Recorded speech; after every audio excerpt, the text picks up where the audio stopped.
오늘 복된 주일 하나님 주시는 말씀 함께 봉독하도록 하겠습니다. 신약성경 누가복음 말씀입니다. 누가복음 17장 말씀 11절에서 19절까지 말씀을 함께 나누겠습니다. 신약성경 125면에 있는 누가복음 17장 11절로 19절까지 말씀입니다.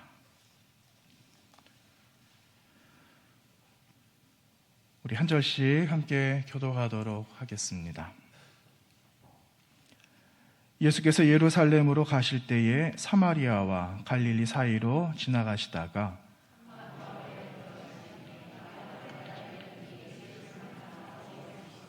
소리를 높여 이르되 예수 선생님이여 우리를 불쌍히 여기소서 하거늘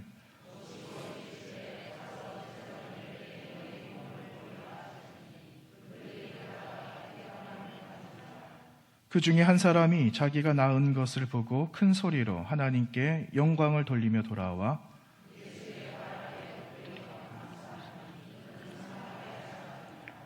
예수께서 대답하여 이르시되 10사람이 다 깨끗함을 받지 아니하였느냐?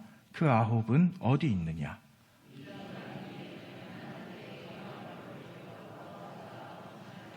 함께 보겠습니다. 그에게 이르시되 일어나 가라. 내 믿음이 너를 구원하였느니라 하시더라. 아멘. 오늘 찬양을 두고 가실 줄 알고 제가 조금 뜸하게 나왔습니다. 그래서 좀 늦었습니다. 한 해 동안 또 살아오신 지난해 이맘때부터 오늘까지 이렇게 오신다고 정말 고생들을 많이 하셨습니다. 환경이나 시간적으로도 많이 어렵고 또 주어져 있는 상황도 많이 불편하고 어려웠지만 또 하나님께서 우리 한 분 한 분들을 이 자리에 남겨두시고 오늘까지 그 믿음 안에서 서로 격려하게 하신 은혜가 있으셔서 오늘 이 자리에 우린 함께 감사하는 마음으로 모이게 된 줄로 믿습니다. 여러분 그 믿음을 가지시고 주님이 오시는 그 날까지 변하지 않는 믿음과 성실하심으로 하나님 불러주시며 응답하며 살아가시게 되시기를 부탁을 드립니다. 오늘의 말씀은 누가복음 17장에 있는 말씀 가운데 제 1부에 있는 말씀입니다. 여러분께서 잘 아시는 그런 말씀의 내용들이죠. 줄거리를 이미 잘 알고 계십니다. 이제 오늘 우리 자녀들이 갑자기 예배 시간이 변동이 돼서 오늘 이제 저희와 함께 예배하게 되었는데 우리 자녀들 가운데는 이 내용을 처음 듣는 자녀들도 아마 있을 거고 또 그렇지 않은 자녀들도 있을 겁니다. 근데 하나님께서 오늘 이 말씀을 통해서 우리 모든 세대들에게 주시고자 하시는 하나님의 마음이 무엇인지 함께 발견하고 깨닫는 시간이 되시기를 간절히 원합니다. 예수님께서 오늘 말씀 11절을 보시면 예루살렘으로 가실 때 이렇게 기록되어져 있는 것을 보고 우리 주님께서 어딘가를 향하고 계신다라는 것을 우리는 한번 생각해 볼 수가 있습니다. 여러분 언젠가도 말씀을 드렸지만 갈릴리 그리고 예루살렘까지 가는 그 길 중간에는 사마리아라는 지역이 있다라고 제가 말씀을 한번 드린 적이 있잖아요. 그리고 그 사마리아 지역을 통과해야지만이 내가 가고자 하는 목적지까지 갈 수가 있었습니다. 반드시 지나가야 되는 관문이었다라는 거죠.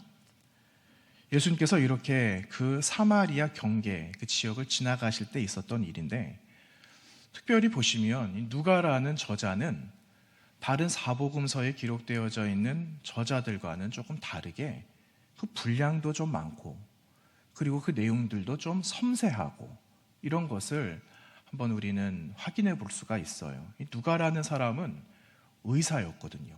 그리고 누가라는 사람은 역사가이기도 했습니다. 그래서 다른 복음서보다도 그 분량이 꽤 많아요. 그리고 그 내용들이 좀 더 섬세하고 그래서 여러분 보시면 성화 같은 걸 보시면은 성화 그림을 어떻게 이렇게 섬세하게 그릴 수 있을까 이런 생각하실 때가 가끔 있으시잖아요.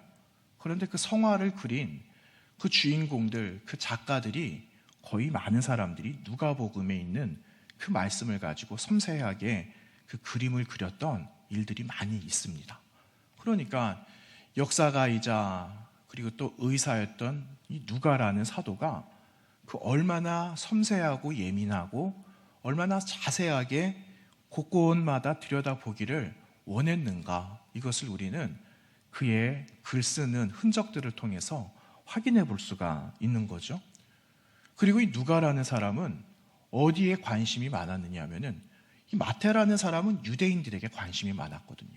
그래서 마태복음은 유대인들에게 초점을 맞추어서 쓴 복음서다라면은 이 누가복음은 가난한 사람들, 사회적인 돌봄이 필요한 사람들, 이러한 약자들에게 초점이 맞춰서 쓰여진 글들이었어요.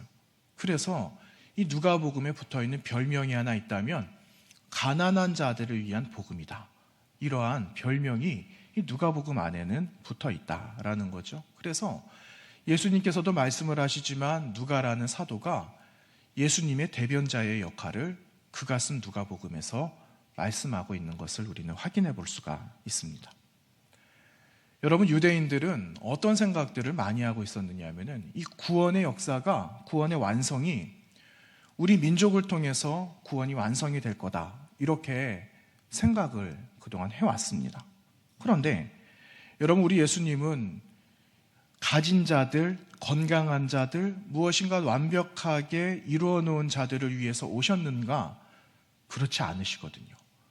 우리 주님은 그들을 사랑하시기는 하지만 그들을 사랑하시지 않으신다라는 것이 아니라 사회적인 돌봄이 필요한 사람들, 가난한 사람들에게 우리 주님은 마음이 많이 쓰이셨습니다. 그래서 그들로 인하여서 하나님은 또 하나님의 나라를 그들에게 주시고 그들을 구원해 주시기 위해서 이 땅에 오셨다라는 사실이죠. 그리고 누가 역시도 동일해요. 누가도 내가 지금 사회를 바라보고 있는 자기가 보는 시선들이 있거든요. 자기가 보는 시선은 근데 옳지가 않아요. 다 완벽하지가 않잖아요. 그래서 누가가 바라보고 있는 시선에 우리 주님의 시선을 갖다 그 위에다 올리는 거예요. 그래서 내가 가진 시선, 주님께서 보고 계시는 세상의 눈, 이것을 보고 세상에 정해놓은 기준들을 허물어뜨리고 있는 자, 쉽게 말하면 유대인들만 구원받을 것이 아니라 하나님의 구원은 가난한 자도 그 안에 들어올 수 있다, 가난한 자도 구원받을 수 있다 하는 것을 말씀하고 있고 누가의 눈을 통하여 확인시켜주고 계시는 거죠. 그런 많은 예들이 나오는데 이제 오늘 우리가 나누었던 누가복음 17장 11절 이하에 나오는 한 예가 아주 좋은 예가 된다라는 겁니다. 여러분, 오늘 말씀을 보시면 10명의 구원받아야 될 사람이 등장을 합니다. 그런데 이 가운데는 나는 마땅히 구원받을 수 있다 라고 생각하는 사람이 있는가 하면 나는 형편이 이래서 나는 구원받을 수가 없어. 나는 가난하고 사람들이 알아주지 않기 때문에 나는 구원하고는 거리가 먼 사람이야 라고 생각한 사람도 있었다라는 겁니다. 그런데 여러분, 그 구원의 역사는 어떻게 이루어집니까? 구원은 우리가 생각대로 이루어지지 않잖아요. 구원은 내가 원하는 대로 이런 틀이 있으니까 이 틀에 따라서 하나님은 구원해 주실 거야 라고 생각할 수는 있지만 하나님은 우리의 생각대로 하시지 않으신다라는 겁니다.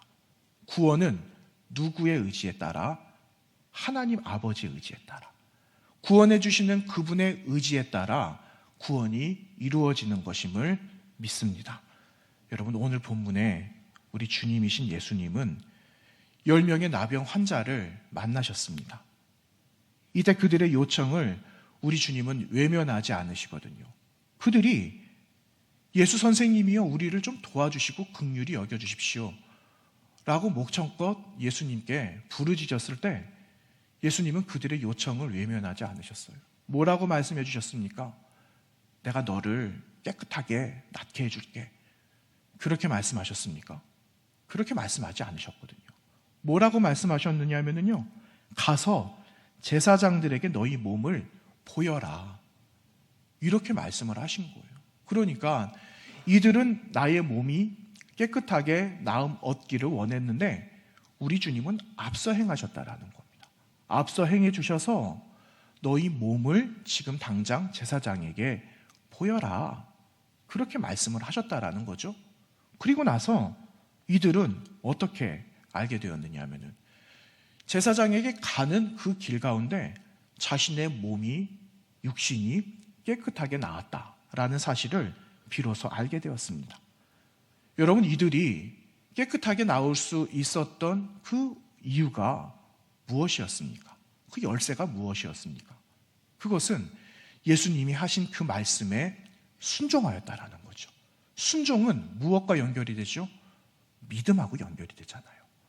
그 순종하는 그 믿음을 가지고 그들은 제사장에게 가는 그 길 가운데 그 몸이 깨끗하게 낫게 되는 큰 은혜를 입게 되었습니다. 그러니 이게 얼마나 기쁜 일입니까?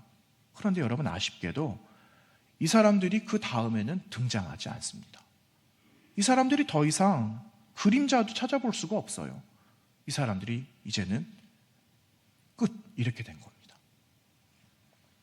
어떻게 된 일인지 여러분, 우리가 한번 조금 이따가 나누도록 하겠습니다. 여러분, 한 이틀 전에 이런 사연을 제가 좀 들었습니다. 포항에서 공무원으로 이제 공직생활 하시는 분의 사연이었어요. 한 민원인이 행정처리에 불만을 가지고 온 거예요.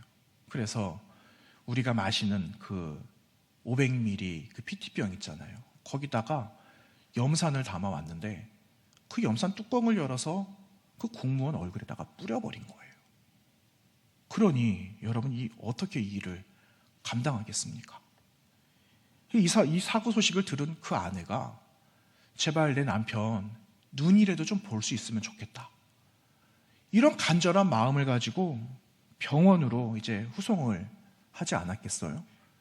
30년 넘게 성실하게 정직하게 사람들 도우며 인정받으면서 그렇게 공직 생활을 했는데 어떻게 이런 일들이, 청천벽력 같은 이런 일들이 일어났는지 모르겠다, 그 마음을 쓸어내리면서 말을 하는 겁니다. 그러면서 한순간 겪게 된 이 엄청난 일을 보면서 원망보다는 남편을 살려야 되겠다라는 한 가지 일념밖에는 이 아내의 마음속에는 없었다라는 거죠. 그렇게 며칠을 병원에서 보냅니다. 정말 죽을 것 같은 마음을 가지는 거예요. 그리고 죽일 것 같던 그 분노가 있었는데 이제 어느덧 사라지면서 그 마음속에 고마운 사람들이 생각이 나더랍니다. 아, 이 일들이 당장 일어났을 때 초동 조치를 잘 해주신 한 분 한 분들이 계셔서 그나마 일이 이만큼의 여기서 끝날 수 있어서 그나마 감사하다 하는 그러한 마음을 이 아내분이 가지면서 한 분 한 분들에게 감사의 마음을 전했답니다. 그러면서 남편의 얼굴은 다 일그러졌지만 분명히 내 남편은 가슴으로 아마 웃고 있을 거야, 이러면서 우리에게 보내주시는 힘, 용기, 그 사랑을 힘입어서 씩씩하게 우리 치료에 최선을 다하겠습니다, 이런 사연을 전한 기사를 제가 이틀 전에 보았습니다. 여러분, 이것이 저와 여러분이 살아가고 있는 삶의 이야기 아니에요? 일상적인 이야기잖아요. 그런데 오늘 본문에는 이러한 훈훈한 사연들은 고사하고 우리 주님 마음에 한편 씁쓸한 마음을 가지게 되시는 그러한 한 장면이 오늘 본문의 내용이다라는 겁니다. 여러분, 왜 우리 주님께서 마음에 씁쓸하셨을까요? 예수님께서 지금 예루살렘으로 가시는 그 길은 여러분, 예수님의 이제 마지막 공생의 끝자락이었어요. 그런데 예수님께서 공생의 3년을 보내시면서 제자들과 사람들에게 부탁하신 것 있다면 압축해서 무엇을 말하셨을까요? 너희들 믿음 잘 지켜야 된다. 하나님 나라의 주인공 되기 위해서는 그 믿음이 흔들려서는 안 돼. 사람들을 바라보면 사람답게 살아가야 되고 내가. 그리고 이후에는 그 사람들도 돌봐야 되고.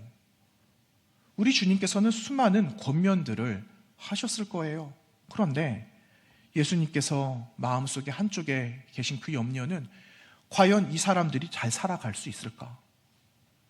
나와 이제 헤어지고 이후에 이 사람들이 과연 제자답게 살아갈 수 있을까? 하는 그러한 마음의 염려를 가지고 계셨다라는 거죠. 그래서 주님의 마음이 더 한편으로는 무거우셨다라는 거예요. 그런데 오늘 본문을 보시면 10사람이 은혜를 입어 감사해야 되는 사람인데 10사람 중에 단 한 사람만 주님 앞에 나왔다라는 거예요. 그러니 주님의 마음은 더 무거우셨다라는 거죠. 그런데 공교롭게도 이 사람이 누구였느냐? 바로 이방 사람이었어요. 이방 사람이었던 사마리아 사람만이 예수님 앞에 나왔다라는 거죠. 여러분, 이 믿음에 관한 이야기를 제가 한 3주 오늘까지 잠깐 말씀을 드리거든요.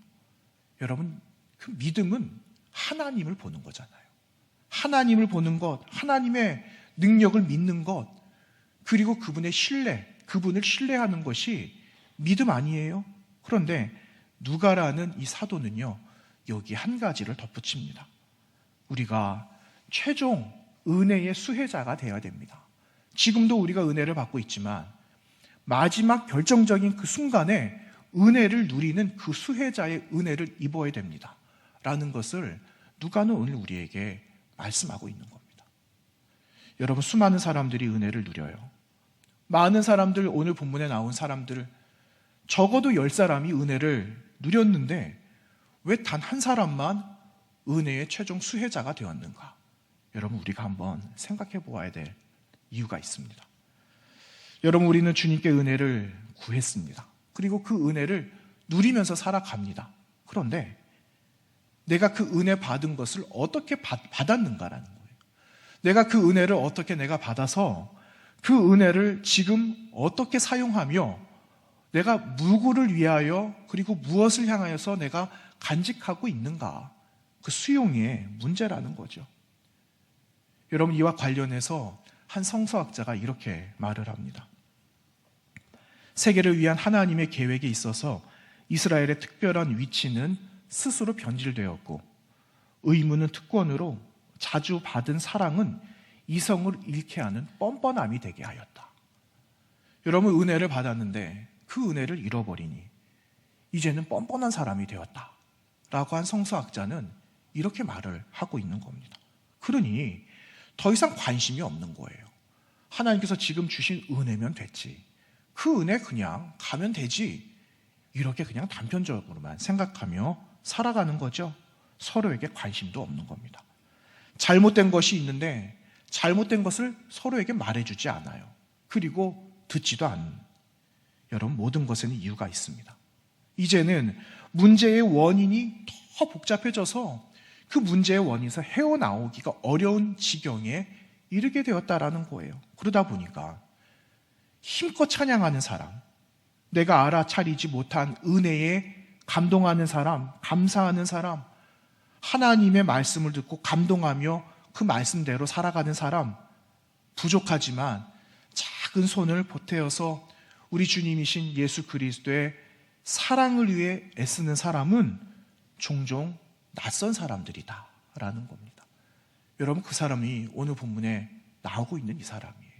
이방인, 사마리아 사람, 이와 같은 사람이 더 큰 은혜를 누리면서 감사로 나아가고 있다라는 것을 보여주고 있는 거예요. 10사람의 사람이 은혜를 받고, 그러면 10사람의 사람이 모두 와서 감사해야 되는 것이 맞는 겁니다. 여러분, 그럼 은혜 위에 감사를 위해서 성도된 저, 그리고 우리 교회, 이 땅에 있는 많은 교회들은 어떻게 그리스도인으로서 무엇을 감당하면서 살아가야 되겠습니까? 여러분, 우리는 함께 모여 예배하는 거예요. 오늘도 이 자리에 감사주일이 되어져서 우리가 함께 마음을 모아서 이렇게 강단도 장식을 했어요. 그렇죠? 그런데 그냥 보여지는 것, 표면적인 감사가 아니라 우리가 오늘 이곳에 함께 모여서 예배하고 하나님 앞에 감사할 수 있는 것은 여러분, 우리의 마음에 신앙이라는 것이 있기 때문에 우리는 함께 모여 예배할 수 있는 거예요. 그래서 여러분, 우리가 신앙이 있는 사람이 드리는 감사, 신앙 없이 드리는 감사, 이거는요, 격이 다르고 차원이 다를 수밖에 없다라는 거죠. 여러분, 삶의 내용에 있어서 믿음이 바탕이 되어져야만 하나님에 대한 나의 고백, 그 신앙, 이 모든 것이 삶과 행동에 있어서 감사할 수 있는 삶의 반영까지 이루어질 수 감사라는 것을 우리는 늘 기억해야 하는 것입니다. 그래서 우리에게 주신 게 있어요. 여러분, 우리가 그 마음에 있는 진실한 감사를 다 끄집어내서 하나님께 올려드리기 위해서, 그 올려드리기 위한 감사를 위해 우리에게 주신 것이 무엇이냐면은 바로 사도신경과 같은 신앙 고백이에요. 그 신앙 고백이 우리에게 있기 때문에 여러분, 우리는 감사할 수 있는 거예요. 반대로 신앙의 고백이 없으면 하나님 앞에 감사하기가 쉬울까요? 어려울까요? 그것은 어려웠겠죠. 우리 안에 신앙 고백이 이루어지지 않으면 하나님 앞에 감사할 수가 없는 거예요. 여러분, 어떤 분이 재벌 총수를 전도하려고 했답니다. 그런데 너무너무 힘들다라는 거예요. 왜냐? 그 나중에 신앙을 갖게 되면 10분의 1을 하나님께 11조로 드려야 되는데 그게 어려운 거예요. 그게. 그리고 또 하나, 내가 지금 벌어들이고 있는 이 수입이 얼마라는 것이 드러날 거 아니에요. 그러면 세간에 얼마나 그것이 관심거리가 되겠어요. 그러니 이것이 드러나기가 싫은 거예요. 그래서 나 교회 못 나가겠다, 그렇게 말을 했다라고 합니다. 여러분, 이 감사의 정도는 분명히 중요해요. 그런데 그보다 우선되어야 될 것이 무엇이냐? 감사에 내 신앙 고백이 있는가를 보아야 한다는 겁니다. 여러분, 오늘 우리가 이 자리에 나왔습니다. 순간순간 우리는 감사한다라고 하나님께 고백하기도 합니다. 그리고 우리는 매 순간 기도할 때마다 감사로 하나님 앞에 나아가고 있어요. 그런데 그냥 습관처럼 올려드리는 감사인지, 아니면 그 감사에 정말 눈물 담은 신앙 고백이 있는지, 여러분, 우리가 한번 이 추수감사주일날 다시 한번 나를 점검해 보면은 어떻겠습니까? 전능하신 하나님을 내가 믿기 때문에 내가 원하는 대로 되지 않아도 하나님을 신뢰하는 겁니다. 맞습니까? 내가 전능하신 하나님이 나의 하나님이 되시기 때문에 형편이 어떠하든지 우리는 오직 하나님께만 감사하는 겁니다. 맞으세요? 그렇죠? 그런 거예요.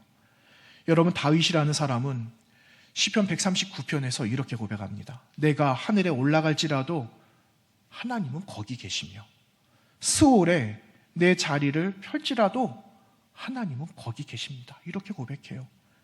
내가 새벽 날개를 치며 바다 끝에 거주할지라도 거기서도 주의 손이 나를 인도하시며 주의 오른손이 나를 붙드십니다.